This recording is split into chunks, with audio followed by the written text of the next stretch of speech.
স্বাগত। এখন জনপদে পুরো আয়োজনের সঙ্গে আছে আমি উজ্জ্বল হাফিজ। চট্টগ্রাম ও বগুড়ায় কেজিতে প্রায় ৩ থেকে ৫ টাকা পর্যন্ত বেড়েছে চালের দাম। বাড়তি দামে হিমশিম অবস্থা ক্রেতার। ধানের দাম বাড়ায় বাজারে প্রভাব পড়ছে দাবি ব্যবসায়ীদের।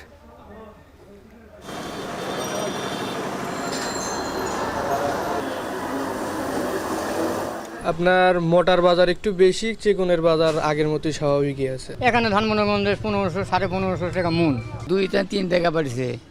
ধানের দাম বাড়ার কারণে চালের দাম বাড়ছে। চিকন আপনি 72 থেকে 73 টাকা কেজি পড়বি, চিকন কাটারি হোক। আর যেটা মোটা 51 স্বর্ণপাত চাল, এটা আপনি 52 থেকে 15 টাকা কেজি পড়বি কেনা পাইকারি বাজার। ধস নেমেছে চা শিল্পে। উৎপাদন খরচ বাড়ায় বন্ধ হচ্ছে একের পর এক চা বাগান। সংকট উত্তরণে রপ্তানি আয় বৃদ্ধিতে জোর দিচ্ছে চা বোর্ড।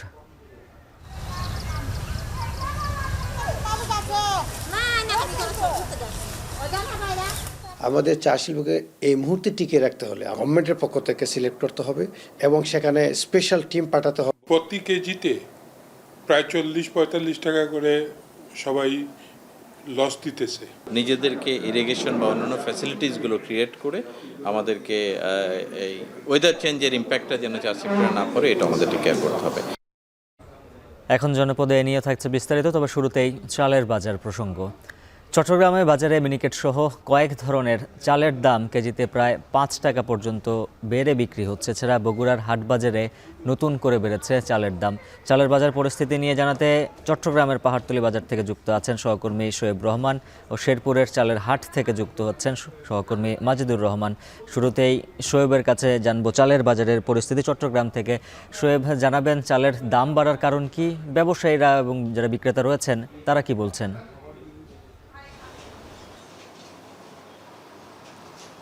গালিব, চট্টগ্রামের আড়তগুলোতে আমরা খবর নিয়ে যেটি জানতে পারলাম যে মূলত চিকন যে চালগুলো রয়েছে 4 ধরনের চাল, সেই 4 ধরনের চালে প্রতি কেজিতে 1 থেকে 5 টাকা পর্যন্ত দাম বেড়েছে। এবং সেই দাম বাড়ার পেছনের একটি কারণ হিসেবে ব্যবসায়ীরা যেটি বলছেন যে বর্তমান যে আমন মৌসুম, সেই আমন মৌসুমটি এখন শেষের দিকে এবং শেষের দিকে হওয়ার কারণে সেগুলোর মজুদে কিছুটা ঘাটতি দেখা দিয়েছে এবং সেই কারণেই মূলত চালের দাম কিছুটা বেড়েছে বলে কিন্তু ব্যবসায়ীরা বলছেন। এবং এর পাশাপাশি আমরা দেখেছি যে যেই 4 ধরনের চালের দাম বেড়েছে সেগুলো মূলত মিনিকেট এবং মিনিকেটের পাশাপাশি আমরা দেখেছি যে কাটারি আতপ এবং জিরাশাইল, নাজিরশাইল, এই 4 ধরনের চালের দাম মূলত বেড়েছে।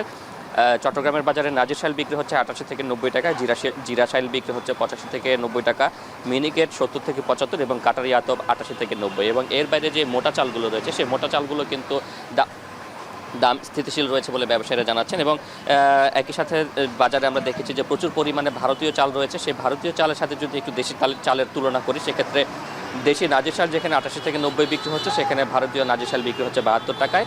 দেশি কাটারি আতপ যেখানে 88 থেকে 90 বিক্রি হচ্ছে, সেখানে ভারতীয় কাটারি আতপ বিক্রি হচ্ছে 72 টাকা। এবং দেশি মিনিকেট যেখানে 70 থেকে 75 বিক্রি হচ্ছে, সেখানে ভারতীয় মিনিকেট বিক্রি হচ্ছে 60 টাকায়। অর্থাৎ ভারতীয় চালের সঙ্গে দেশি চালের কিন্তু 10 থেকে 15 টাকা পর্যন্ত পার্থক্য রয়েছে। এবং এই পার্থক্যের অন্যতম প্রধান কারণ হচ্ছে ব্যবসায়ীরা বলছেন যে দেশি যে আতপ, দেশি যে চালগুলো রয়েছে মিনিকেট, নাজিরশাইল, জিরাশাইল, সেগুলো কাটারি আতপ, সেগুলো মূলত কিছু ব্যবসায়ী রয়েছেন যারা কর্পোরেট ব্যবসায়ী, তারা মূলত এগুলো মজুত করেন এবং মজুত করার কারণে বাজারে এক ধরনের কৃত্রিম সংকট তৈরি হয় এবং সেই কৃত্রিম সংকটের কারণে মূলত সেই দামগুলো বেড়েছে। তবে এখানকার আড়তদার যারা রয়েছেন তারা বলছেন যে প্রচুর পরিমাণে চাল আমদানি হয়েছে এবং সেই চাল আমদানি হওয়ার কারণে অন্যান্য যে মোটা চাল রয়েছে যেগুলো সাধারণ মানুষ অর্থাৎ নিম্ন আয়ের মানুষ ক্রয় করে থাকেন, সেই চালের দামে খুব একটা প্রভাব পড়েনি। এবং ভারতীয় যে চালগুলো আমদানি হয়েছে সেগুলোর গুণগত মানও কিন্তু বেশ ভালো হওয়ার কারণে সেগুলো বাজার পরিস্থিতি অনেকটা স্বাভাবিক রেখেছে। কিন্তু যেটি বলা হচ্ছে যে মৌসুম শেষের দিকে হওয়ার কারণে দাম বেড়েছে, সেটির সঙ্গে কিন্তু চট্টগ্রামের অনেক ব্যবসায়ী একমত হতে পারছেন না। তারা বলছেন যে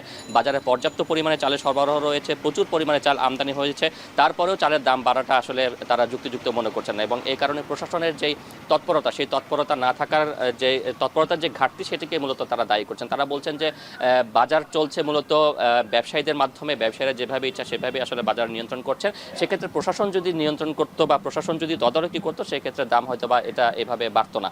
এবং একই সাথে আমরা আরেকটি বিষয় জানতে পেরেছি যে এখানকার যারা বিশেষ করে মিল মালিক যারা রয়েছেন তাদের বিরুদ্ধে একটি অভিযোগও অনেক ব্যবসায়ী করছেন। তারা বলছেন যে ভারতীয় চালের দাম কিছুটা কম হওয়ার কারণে সেই অনেক মিল মালিক তারা ভারতীয় চাল আমদানি করে সেগুলোর বস্তা পরিবর্তন করে দেশি চালের বস্তায় পুরে সেগুলো বিক্রি করছেন এবং সেগুলোতে কিন্তু তারা 10 থেকে 15 টাকা বাড়তি দরে বিক্রি করছেন প্রতি কেজিতে। এইভাবে কিন্তু তারা অতিরিক্ত মুনাফা করছেন অসাধু উপায়ে। তো সরকারের পক্ষ থেকে যদি এই বিষয়গুলো নজরদারি করা হয় এবং তদারকি করা হয় বাজারে, সেক্ষেত্রে চালের দাম যে কিছুটা বেড়েছে সেটিও থাকবে না বলে বলছেন। এবং একই সাথে বোরো মৌসুম শুরু হবে আর সপ্তাহ 10 দিন পরে, সেই বোরো মৌসুমের চাল যখন চলে আসবে তখন কিন্তু চালের দাম আরও কিছুটা কমবে বলে ব্যবসায়ীরা বলছেন। গালিব।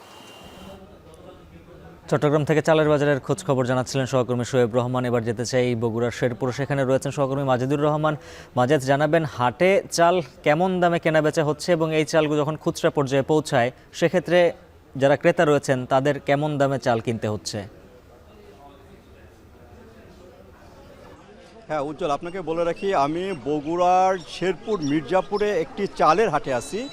এই চালের হাটটিতে কিন্তু যেখানে ছোট যে মিলগুলো রয়েছে, হাস্কিং মিল এবং অটো মিল উভয়ই কিন্তু এই চালের হাটে কিন্তু তারা চাল বিক্রি করতে আসেন। বিশেষ করে সপ্তাহে 2 দিন, শনিবার এবং বুধবার, এই 2 দিনই তারা কিন্তু এই চালের হাটে তারা চাল বিক্রি করতে আসেন এবং এখান থেকে কিন্তু পাইকারি নিয়ে কিন্তু অন্য জায়গায় বিক্রি করে। আজকে যে চালের বাজার, সেই চালের বাজার কিন্তু গত 7 দিনের তুলনায় 2 থেকে 3 টাকা বেড়েছে। এখানে যদি পাইকারি বাজারের কথা বলি, এখানে কাটারি ভোগ যে চালটি, চিকন জাতের যে চালটি, সেটি পাইকারি বিক্রি হচ্ছে 74-73 টাকা কেজি দরে।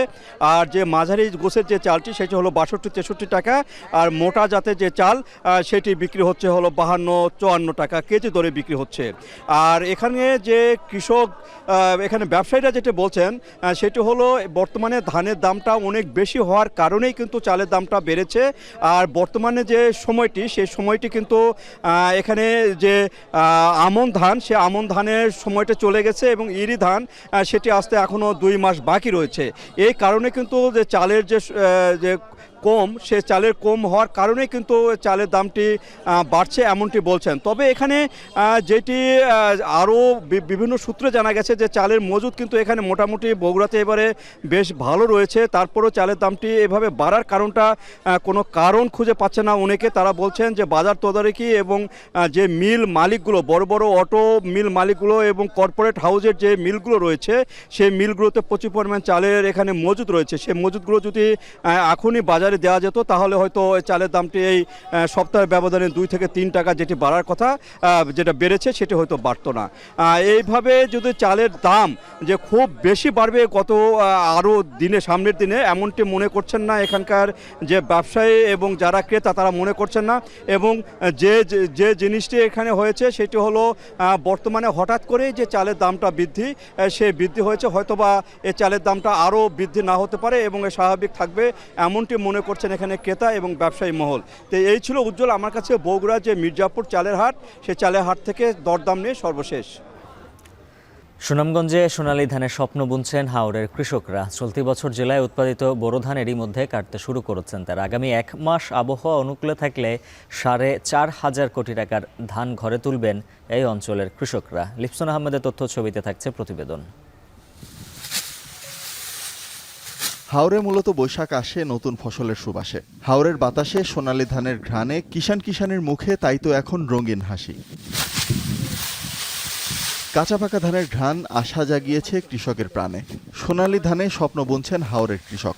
চলতি বছর বৈশাখ শুরুর আগেই হাসি মুখে হাওরের ধান কাটতে পেরে খুশি প্রান্তিক কৃষকরা।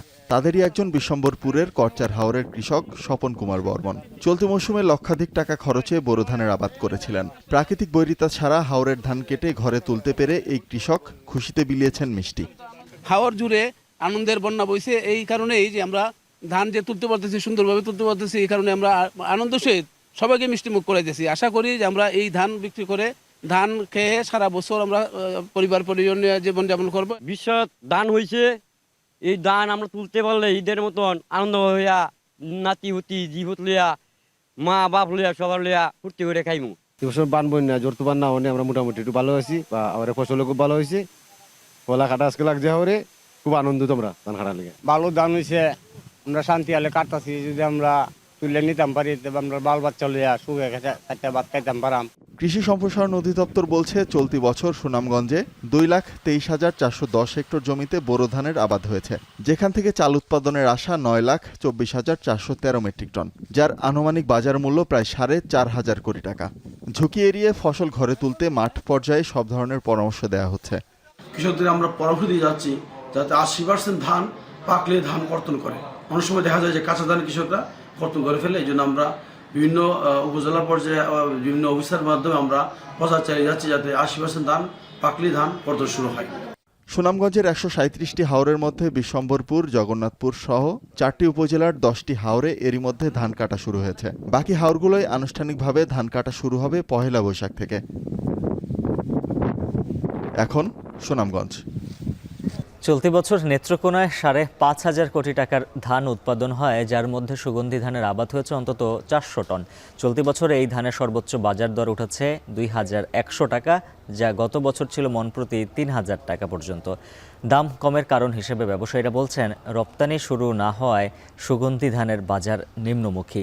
রিফাত আহমেদ রাসেলের প্রতিবেদনে থাকছে বিস্তারিত। সুগন্ধি চালকে বলা হয় উৎসবমুখী চাল, যে কোনো উৎসব এলে এর চাহিদা বাড়ে। তবে এবছর বাজারে সুগন্ধি চালের দাম একেবারে নিম্নমুখী। নেত্রকোনায় অন্যান্য চালের মতোই প্রতি বছর চিনিগুড়া, তুলসীমালা, ব্রি 34 ও 90 সহ সুগন্ধি চালের আবাদ হয়। তবে গত বছরের অক্টোবরে অর্থাৎ আমন মৌসুমে আকস্মিক বন্যায় ধানের ব্যাপক ক্ষতি হলেও জেলার দুর্গাপুর, কলমাকান্দা ও পূর্বধলায় সুগন্ধি ধানের ভালো ফলন হয়েছে। কৃষকরা বলছেন, সুগন্ধি ধান চাষে একদিকে খরচ বেশি, অন্যদিকে উৎপাদন হয় কম, তাই দাম ভালো না পেয়ে ক্ষতির মুখে পড়তে হয় তাদের। মৌসুম শেষ হলেও জেলার অন্যতম বড় ধানের পাইকারি বাজার দুর্গাপুর সহ অন্যান্য হাটগুলোতে মন প্রতি সুগন্ধি ধানের সর্বোচ্চ বাজার উঠেছে 2,100 টাকা পর্যন্ত, যা গেল বছর ছিল 3,000 টাকা। কৃষকরা বলছেন, জমিতে 1 মণ ধান উৎপাদনে খরচ হয় 1,800 থেকে 2,000 টাকা পর্যন্ত। ফলে লোকসান জেনেও ধান বিক্রি করতে বাধ্য হচ্ছেন কৃষকরা। করছিলাম লসের মধ্যে জায়গা তো হয়েছে 8 মণ, এইটা তো হয়েছে 1.5 মণ। আমরা তো খরচ তো প্রায় মন প্রতি আপনার 2,000 টাকা মন খরচই হয়েছে। আমরা তো কৃষক লাভ নাই, লসের দিকে আছে। গত বিয়ের দিচ্ছিলাম বুড়ো আগে দিচ্ছি আপনার 3,000 টাকা 250 টাকা মন দিচ্ছিলাম, দিচ্ছি আপনার বুড়ো করছিলাম। এটা তো মনে হয় যে আপনার 2,000 টাকা 1,800 টাকা মন দোষর লাগে হাইজেনের দামে। কৃষক এবং যারা মিলার তাদের কাছে প্রচুর চাল ধান এখনো মজুদ আছে বা চাহিদা নাই, বিক্রি করতে পারতেছে এবং বাজারটাও কমে আসছে। কৃষক কিন্তু এইটায় লসে হবে। ব্যবসায়ীরা বলছেন, সুগন্ধি ধানের বাজারের নিয়ন্ত্রণ হয় বিভিন্ন কোম্পানির উপর। কোম্পানিগুলো বর্তমানে ধান সংগ্রহ বন্ধ রাখায় কমেছে দাম। এছাড়া জেলার বেশিরভাগ মিলে উৎপাদন বন্ধ রয়েছে সুগন্ধি ধানের। এই চাল দ্রুত রপ্তানি শুরু না হলে দাম আরও কমবে বলে মনে করছেন ব্যবসায়িক নেতারা। মূল কারণটা হইতেছে, আগে চাউলটা বাইরে যাইতো, এখন ইদানিং এটা বন্ধ আছে। কৃষক ব্যাপক ক্ষতিগ্রস্ত এই ধান নিয়ে, এবং ব্যবসায়ী আমরা যারা আছি আমরাও ক্ষতিগ্রস্ত। এটা তো রপ্তানিমুখী চাউল, রপ্তানি হইতেছে না, বিধায় কৃষকরা ন্যায্য মূল্য পাইতেছে না। কারণ অন্য বছর যে আমরা ধানগুলা সাপ্লাই দিতাম, কোম্পানিগুলা নিত, সেই কোম্পানিগুলো এখন রপ্তানিটা আমাদেরকে বন্ধ করে দিচ্ছে। যে আমদানি হয় এটা দেশেই থাকে, মূলত এটার চাহিদা হয়। যদি রপ্তানি হয় দেশের বাইরে যায়, তাইলে এটার আমরাও বেনিফিট পাই, কৃষকরাও বেনিফিট। এদিকে জেলায় গেল আমন মৌসুমে অভ্যন্তরীণ আমন সংগ্রহ অভিযান 2024-25 শেষ হলেও সরকারি গোদামে ধান এসেছে অর্ধেক। সিদ্ধ কিংবা আতপ কোনো চালই লক্ষ্য পূরণ করতে পারেনি সরকারি খাদ্য গোদামগুলো। যদিও এ ব্যাপারে ক্যামেরার সামনে কথা বলতে রাজি হয়নি জেলা খাদ্য নিয়ন্ত্রক। ব্যবসায়ীদের তথ্য মতে জেলায় আমন মৌসুমে অন্তত 400 টন সুগন্ধি ধানের আবাদ হয়। প্রতিমণ 2,000 টাকা হলেও এক মৌসুমেই এর বাজার প্রায় 210 কোটি টাকা। রিফাত আহমেদ রাসেল, এখন নেত্রকোনা। ঈদ উদযাপন শেষে এখনও ঢাকা, টাঙ্গাইল, সিরাজগঞ্জ মহাসড়ক হয়ে রাজধানীতে ফিরছেন উত্তরাঞ্চলের যাত্রীরা। এতে যমুনা সেতুর পশ্চিম মহাসড়ক সহ বিভিন্ন মোড় ও বাসস্ট্যান্ডে যাত্রীদের ভিড় রয়েছে। বুধবার সকাল থেকেই সিরাজগঞ্জের কড্ডার মোড় ও হাটিকুমরুল মোড়ে ছিল কর্মস্থলে ফেরা যাত্রীদের ভিড়। বাসে বাড়তি ভাড়ার কারণে অনেককেই দীর্ঘ সময় মহাসড়কে দাঁড়িয়ে থাকতে হচ্ছে। নিরুপায় হয়ে অনেকেই পণ্যবাহী ট্রাকে কর্মস্থলে ফিরছেন। যাত্রীদের অভিযোগ, গণপরিবহন সংকটে স্বাভাবিক সময়ের থেকে বাড়তি ভাড়া আদায় করছে পরিবহন সংশ্লিষ্টরা। ঈদের ছুটি আসছিলাম, আবার কুমিল্লায় ফিরতেছি, 400-500 টাকা চাইতেছে। আগের তুলনায় ভাড়া ছিল 200 টাকা। আগের চাইতে একটু গণপরিবহন কম, এরকম সব গাড়ি নাই, এরকম ভোগান্তি হচ্ছে না, কিন্তু গাড়ি পাওয়া যাচ্ছে না, ভাড়া বেশি যাচ্ছে। টাঙ্গাইলের গোপালপুরের খামারগুলোতে মরক রোগের আক্রান্ত হয়ে একের পর এক মারা যাচ্ছে মুরগি। বিভিন্ন ওষুধ দিয়েও সমাধান পাচ্ছেন না খামারিরা। এ বিষয়ে বিস্তারিত জানাতে গোপালপুরের চর শিমলা গ্রাম থেকে যুক্ত আছেন সহকর্মী কাউসার আহমেদ। কাউসার, জানাবেন যে মুরগির মারা যাওয়া ঠেকাতে প্রাণী সম্পদ অধিদপ্তরের পক্ষ থেকে কোনো ব্যবস্থা নেওয়া হয়েছে কিনা, আর কি পরিমাণ মুরগি এখন পর্যন্ত মারা গেছে, খামারগুলোর কি অবস্থা? আমি যে এলাকায় আছি এই এলাকার আমার যে পেছনের যে খামারটি হচ্ছে আব্বাস নামের এক খামারির। তার দাবি এ পর্যন্ত তার প্রায় 3100 মুরগির মধ্যে প্রায় 2100 মুরগির মতো মারা গিয়েছে। সব মিলিয়ে তার প্রায় 14 লাখ টাকার মতো ক্ষতি হয়েছে বলে তিনি দাবি করেছেন। আর এছাড়াও এই আব্বাসের মতো আশেপাশের প্রায় শতাধিক খামারের মুরগি এখনো মারা যাচ্ছে। তারা বলছেন যে মুরগি কয়েকদিন অসুস্থ থাকে, তারপরে একবারে মারা যাচ্ছে। কারো 10টি, কারো 50টি, কারো শতাধিক মুরগি মারা যাচ্ছে। আর এগুলো তারা এই রোগ যাতে কোনো না ছড়িয়ে পড়ে, যে কারণে তারা এটি মাটিতে পুঁতে রাখছে। আর এর কারণ হিসেবে তারা বলছেন যে এই রোগের নাম কিন্তু তারা এখনো বলতে পারেননি। তারা বলছেন যে এখানে প্রাণী সম্পদের পক্ষ থেকে রানীক্ষেত রোগ দাবি করা হলেও কি কারণে এবং এই রোগের নামটি সেটা কিন্তু প্রান্তিক পর্যায়ের খামারিরা এখন পর্যন্ত জানে না। এছাড়াও প্রাণী সম্পদ কার্যালয় বা প্রাণী সম্পদ কর্মকর্তা বা মাঠ পর্যায়ে যারা আছেন তাদের কাছ থেকে এখনো পর্যন্ত তারা কোনো সহযোগিতা পাননি। তবে পানি সম্পদ বা এই মুরগি বিশেষজ্ঞ যারা আছেন তাদের দাবি যে উপজেলা পর্যায়ে সিন্ডিকেটের মাধ্যমে অনেকেই সুদের মাধ্যমে এখানে মুরগির খাবার, ভ্যাকসিন ও বাচ্চা সরবরাহ করে থাকে। তারা বলছেন যে এই যে মুরগি এবং খাবার নিম্নমানের হয় এবং ভ্যাকসিনগুলো নিম্নমানের হয়, কিন্তু এই যে বিভিন্ন ভ্যাকসিন দেওয়ার পরেও রোগী বারবার আক্রান্ত হচ্ছে। আর এছাড়াও যে খাবারগুলা খামারিরা কিনে থাকেন সেগুলোতে পুষ্টি কম থাকে। আর এই পুষ্টি কমের কারণে মুরগির রোগ প্রতিরোধ ক্ষমতা অনেকটাই কমে যায়। আর এ কারণেই অল্প অসুস্থ হয়ে কিন্তু খামারের মুরগি সব মারা যাচ্ছে এবং খামারি যারা রয়েছেন প্রান্তিক পর্যায়ে তারা অনেকেই নিঃস্ব হচ্ছেন। আর এদিকে যারা এই প্রান্তিক পর্যায়ের খামারি রয়েছেন তারা বলছেন যে কেউ উচ্চ সুদে ঋণ নিয়ে তারা এই প্রান্তিক পর্যায়ে খামার চালাচ্ছেন। এভাবে যদি মুরগি মারা যায় তাহলে তাদের দেউলিয়া হওয়া ছাড়া আর কোনো তাদের পদ নেই। আর এ বিষয়ে জেলা প্রাণী সম্পদ কর্মকর্তা জানিয়েছেন যে তারা বাণিজ্যিক খামারে কোনো ভ্যাকসিন বা করতে পারেন না, শুধু তারা পরামর্শ দিতে পারেন। তবে গৃহস্থলীর যে মুরগি আছে তাদের ভ্যাকসিন করতে পারে। তো এই ছিল আমার কাছে গোপালপুরের মুরগির খামার থেকে সবশেষ তথ্য। রাজধানীর হোটেল ইন্টারকন্টিনেন্টালে বিনিয়োগ সম্মেলনের ৩য় দিনের অনুষ্ঠানে বক্তব্য রাখছেন অন্তর্বর্তী সরকারের প্রধান উপদেষ্টা ডক্টর মোহাম্মদ ইউনূস। সরাসরি চলে যাচ্ছে সেখানে। Another standing ovation for our new citizen, Kyu Hak Sang. Wonderful. His dedication, his commitment. Thank you. Please have your seat. Just doesn't have any boundary. He loves Bangladesh. He loves Bangladesh. He worked for Bangladesh. He loves the nature of Bangladesh. And he brought so many delegations this time to come to show his new land of citizenship. Can the members of the Korean delegation please stand up so that we can give you applause? Yes, indeed. Thank you. Thank you so much. Wonderful. Yeah. Fantastic.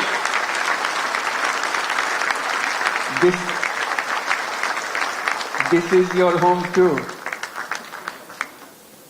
We'll make this home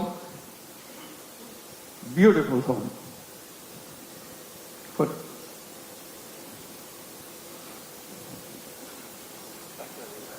seeing them today, it's a journey that we have made the last 50 plus years. 50 plus years. I was just remembering when we became an independent country in 1971. The celebration that we went through and commitment we made for building a new nation. Despite sacrifices of lives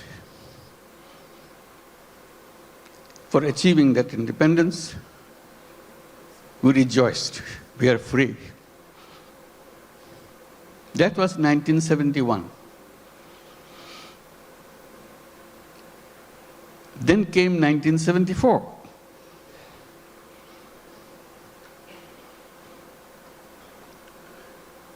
Today we are talking about 180 million people. In 1971, we are just about 1/3 of that size in population. Still the same country. 74 is a year that we cannot forget.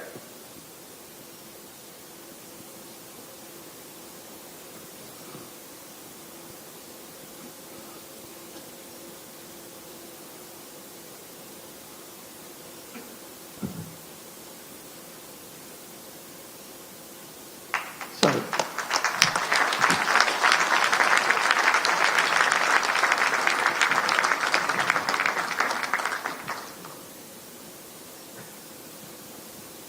Sorry, my words. I cannot bring my word. People died of hunger. A famine throughout the country.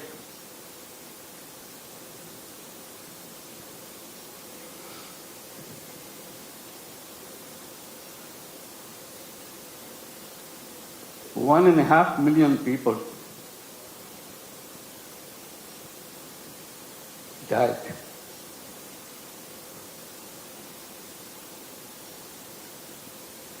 So that was the country we started with.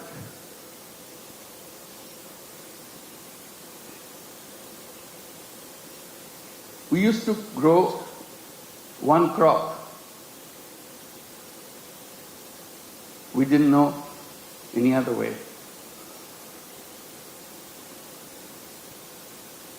Our population was known as farmers because they have no other profession.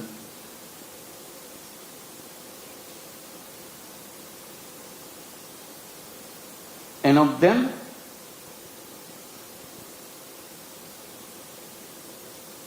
three-fourths of the population were landless farmers. They had no land.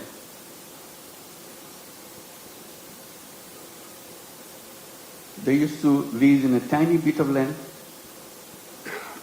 from the people who had little bit of land to make a living by one crop. If you heard the word dirt poor,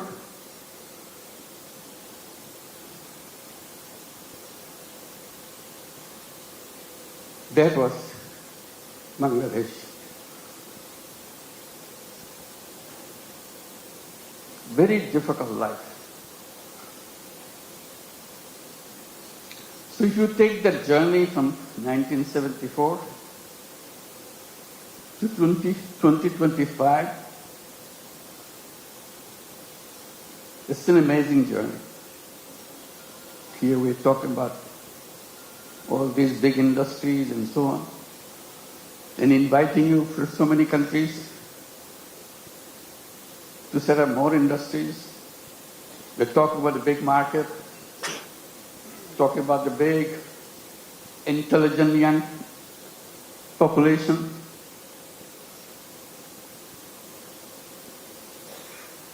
That's Bangladesh. Came a long way in a very short time.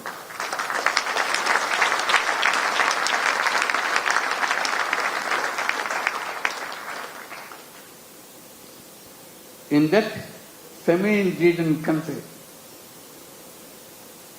one little initiative came just to relieve the burden of watching what's going on.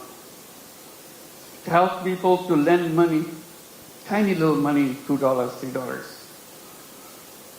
so that they can start a business, focusing particularly, specifically on women. They are the most destitute of all. That became known as microcredit. We created a bank called Grameen Bank. Had no idea what this finally will turn out to be. But it turned out to be a global name.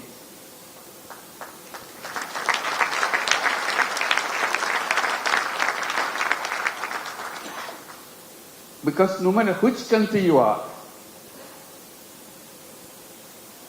you have little Bangladesh of 1974 inside of you. You don't recognize it. You hide it by giving public money to them. So I always raise the voice. Giving public money to poor people is no solution at all. Solution is creating the structure, framework, which can unleash the energy of the people. And microcredit was just a small effort of that.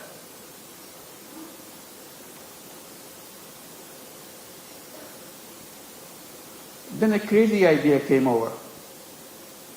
When government wanted to issue license for telephone,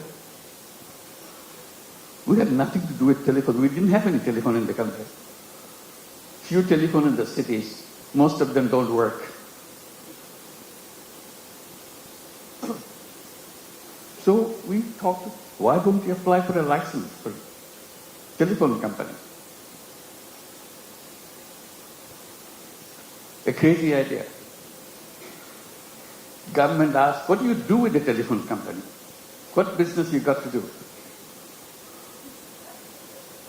I said, we'll give it to poor women. They laughed at us. To make a long story short, we got a license. Called it Grameen Phone. Because we had a Grameen Bank, Grameen Phone.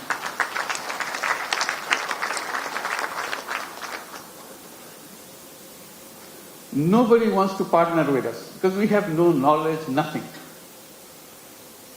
Because if Bangladesh is no place for mobile phone, there's no market for mobile phone. Who wants to be partner? So we knock at every door, international doors. Nobody wants to partner. Finally, someone I personally knew in Norway, who happens to be chairman of Telenor. I explained to him, can you help me? Explain why we want to do this and why we want to bring the phone to the women. He took it seriously. But the company board doesn't agree with him. They said, what, Bangladesh? We never heard a name called Bangladesh. So it's a big effort for him. The more board rejects, he comes back again, explain again. Finally, he got it through. The company assessment was, at the peak of this company, you will have 200,000 users of the mobile phone in the whole country. 200,000. And you cannot make a living on this with this kind of clientele. He told me, I said, you're crazy. It will be at least 10 times more than that. That's the way I could figure. It became the largest telephone company in the country.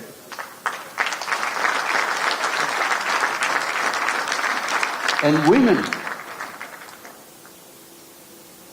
were the recipient of those telephone handsets. To turn them into what we call telephone ladies, sell the telephone service of the company. Men cannot apply, men cannot get the phone. Only poor women of Grameen Bank, not all women, only poor women of Grameen Bank can get a phone. Totally illiterate, has nothing to do, doesn't even know what a phone is. We train them. They started selling the service, saying, if you want to make a phone call to your son in the Middle East, in the meantime, Middle East saga began. So people wanted to talk. It became a roaring business. Soon, 100,000 women selling telephone service all over Bangladesh. It became so popular, everybody wanted to have a phone. Changed the whole company. At that time, there are other companies coming up around the world. They were focusing on their cities. The newspapers were covering us, not them. It became well known. So they started copying. For the first time, the idea came, phone have some use in the villages. They have never idea, no idea at all. The telephone has any meaning in the villages. They're all concentrated on the cities. Telephone industry globally changed.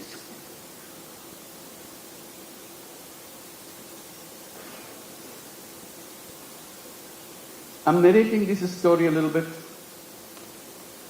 because Bangladesh is a country with crazy ideas to change the world, make things happen.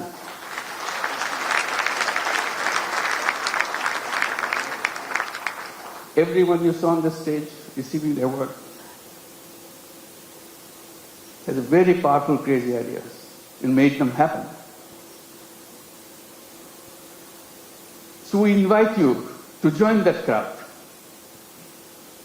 Not only change Bangladesh by your business, change the world.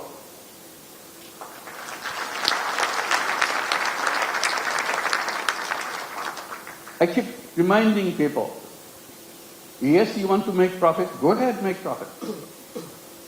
Maximize as much as you can. But we can add a little piece into it. Social purpose. You don't have to get disrupted by that. It's something that you can do, you have fun. Like many of you do already. So if you want to make a business with a purpose, along with the business that we do, Bangladesh is the place.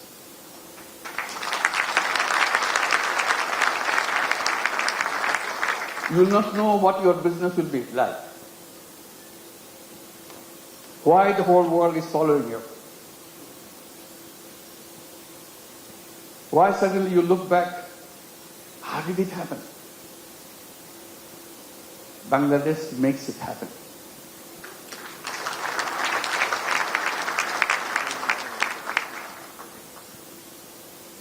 Always people explain how happy you got, you make money, you show their bottom line, fantastic thing. I try to add a little bit to that by saying making money is happiness. Definitely, of course. But making other people happy is a super happiness.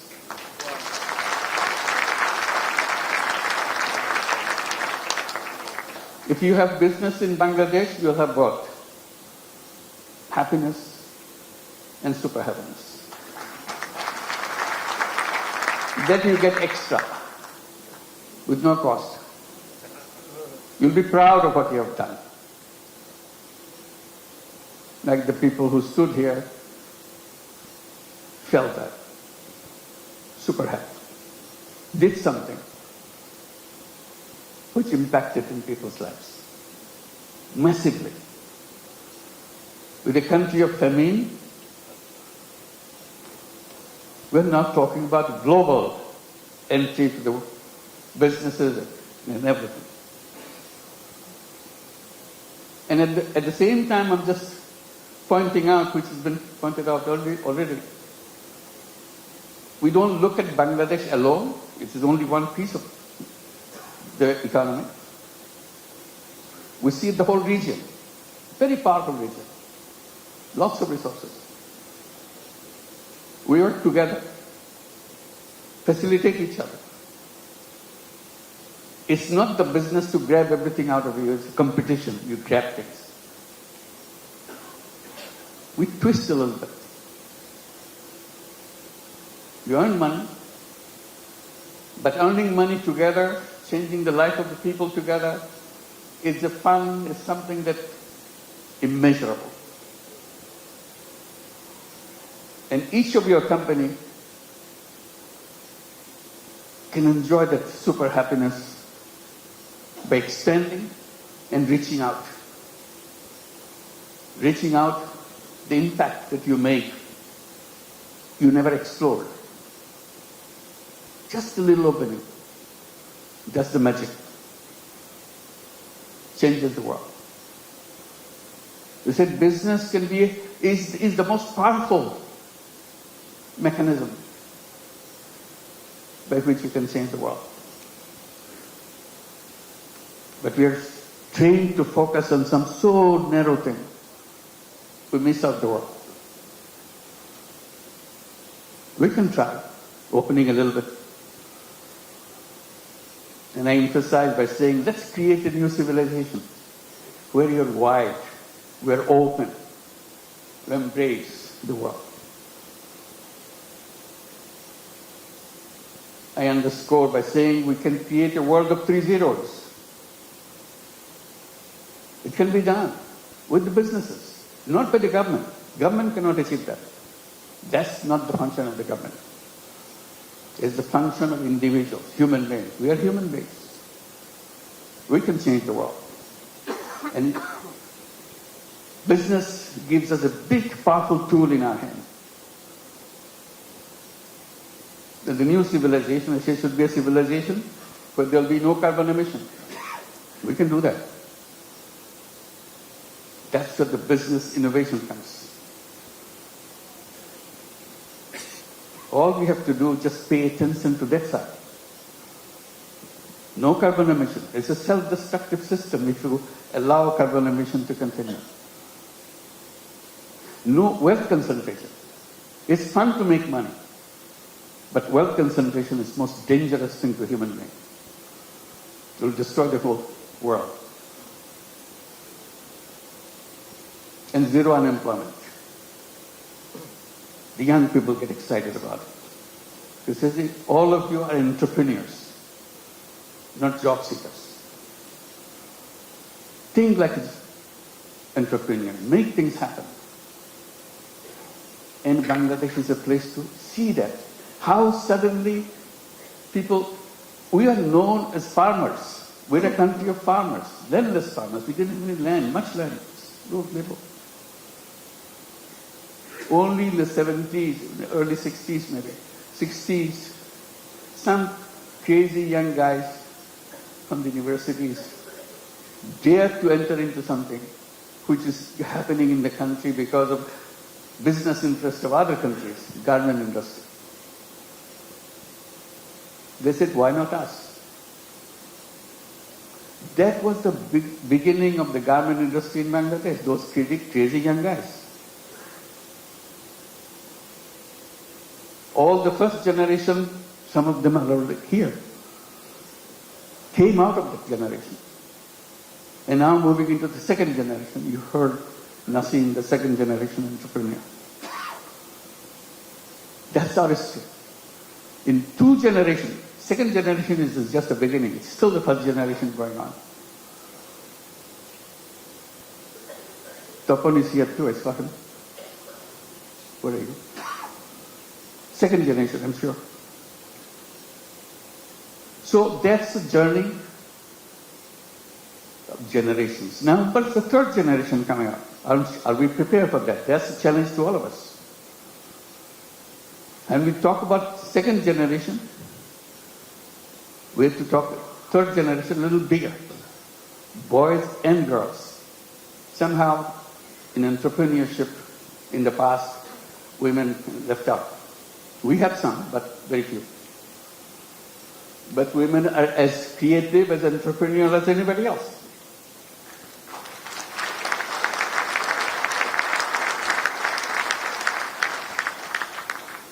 Together, those young generation will change the world. They have the technology, they have the creativity, innovativeness, and problem-solving ideas. We don't have to look at the problem the same old way that we did it 50 years back.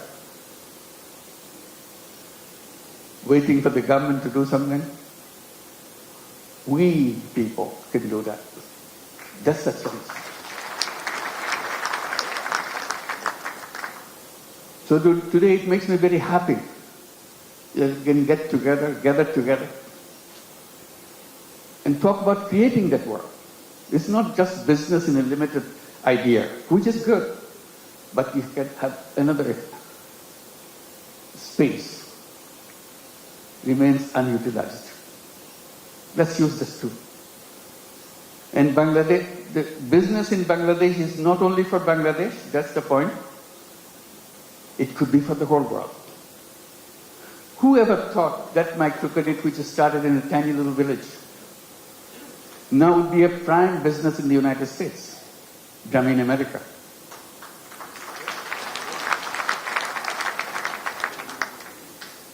Millions of women take money from Grameen America. Loan size in the American terms, less than $1,000. Imagine needing less than $1,000 in the United States. Such a hassle, such an impossible thing. They get so grateful that somebody gives them. Usually $500, $600. Now the whole Grameen America became annually about $2 billion a year. In the next 4 years, it will be $5 billion a year. It's growing very fast. So little things. In that sense, Bangladesh ground is very fertile. You put a little bit of seed, it becomes global.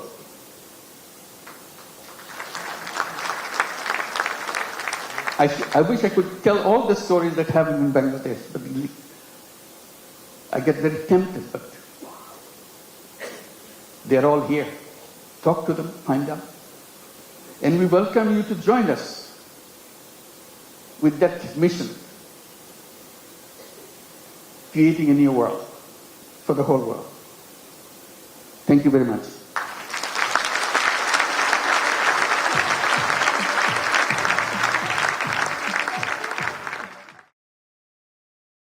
খুলনায় Israeli পণ্য প্রতিষ্ঠান সন্দেহে বাটা KFC ডমিনোজের শাখা ভাঙচুর লুটপাটের ঘটনায় ৩টি আলাদা মামলা হয়েছে। এসব মামলায় অজ্ঞাতনামা আসামি করা হয়েছে প্রায় ২,৯০০ জনকে। মঙ্গলবার রাতে নগরীর সোনাডাঙ্গা থানায় বাটা কেএফসি ও ডমিনোসের ম্যানেজার ওই 3টি মামলা দায়ের করেন। সকালে মামলার বিষয়টি নিশ্চিত করেন থানার ডিউটি অফিসার।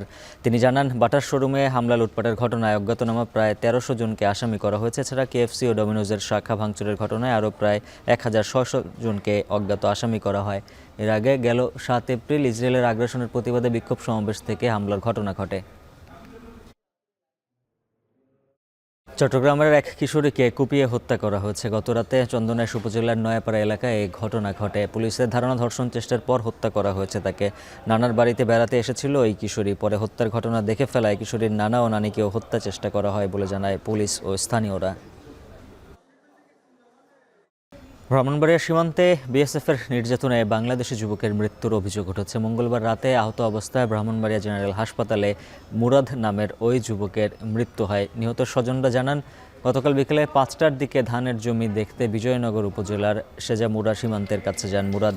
এ সময় বিএসএফ সদস্যরা তাকে সীমান্ত থেকে ধরে নিয়ে বেধড়ক পিটিয়ে বাংলাদেশের সীমান্তের ভেতরে ফেলে রেখে যায়। পরে সন্ধ্যায় বিজিবির সদস্যরা মুরাদকে উদ্ধার করে পরিবারের কাছে পৌঁছে দেয়। পরবর্তীতে রাত ৯:৩০টার দিকে যে ব্রাহ্মণবাড়িয়া জেনারেল হাসপাতালে নেওয়া হলে চিকিৎসকরা তাকে মৃত ঘোষণা করেন। চট্টগ্রাম কক্সবাজার মহাসড়ক 6 লেনে উন্নীত করার দাবিতে কাফনের কাপড় পরে চট্টগ্রাম থেকে কক্সবাজার পর্যন্ত পদযাত্রা ও গণস্বাক্ষর কর্মসূচি শুরু করেছে 11 যুবক। সকালে চট্টগ্রাম প্রেস ক্লাব এলাকা থেকে এই পদযাত্রা শুরু করেন তারা। আয়োজকরা জানান, সাম্প্রতিক সময়ে চট্টগ্রাম কক্সবাজার মহাসড়ক দেশের সবচেয়ে ঝুঁকিপূর্ণ মহাসড়কে রূপ নিয়েছে। দক্ষিণ চট্টগ্রাম, কক্সবাজার ও বান্দরবান জেলার প্রায় 3 কোটি মানুষের ভরসা এই পথ, কিন্তু মাত্র 2 লেনের এই মহাসড়কে প্রতিনিয়ত দুর্ঘটনায় প্রাণ হারাচ্ছে অনেকেই। হবিগঞ্জে একদিনে 4টি ধর্ষণের অভিযোগ উঠেছে। সোমবার বিকেল থেকে মঙ্গলবার সকাল 10টা পর্যন্ত জেলা সদর হাসপাতালে চিকিৎসার জন্য তাদের ভর্তি করা হয়। ভর্তি হওয়াদের মধ্যে 5 বছরের শিশু থেকে 24 বছরের তরুণীও রয়েছে। আর এই ছিল এখন জনপদের আয়োজন। এখন টেলিভিশন ওয়েবসাইটে দেখতে ভিজিট করুন এখন.tv, ফেসবুকে দেখুন facebook.com/tv.এখন, আর ইউটিউবে সরাসরি দেখতে ভিজিট করুন youtube.com/c/echontv।